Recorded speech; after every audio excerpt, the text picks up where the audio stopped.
ফিলিস্তিনের অবরুদ্ধ গাজা উপত্যকায় দখলদার ইসরায়েল 2 মাসের বেশি সময় ধরে অবরোধ আরোপ করে রেখেছিল। এতে করে সেখানে খাদ্য সংকটের দেখা দেয়। পরিস্থিতি এতটাই খারাপ হয়ে যায় যে মানুষকে না খেয়ে থাকতে হচ্ছিল।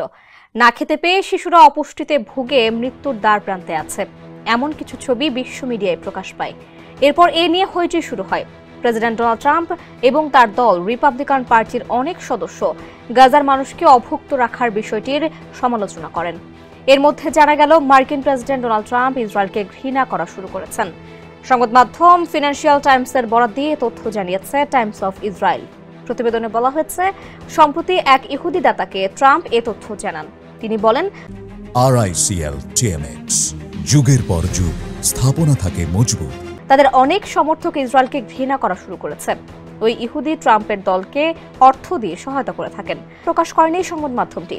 ফিনান্সিয়াল টাইমসকে মধ্যপ্রাচ্য বিষয়ক এক বিশেষজ্ঞ বলেছেন, ট্রাম্পের সমর্থকদের মধ্যে শক্তিশালী ইহুদি ও ইসরায়েল বিরোধী অবস্থান তৈরি হচ্ছে, যা হোয়াইট হাউসের নজরেও এসেছে।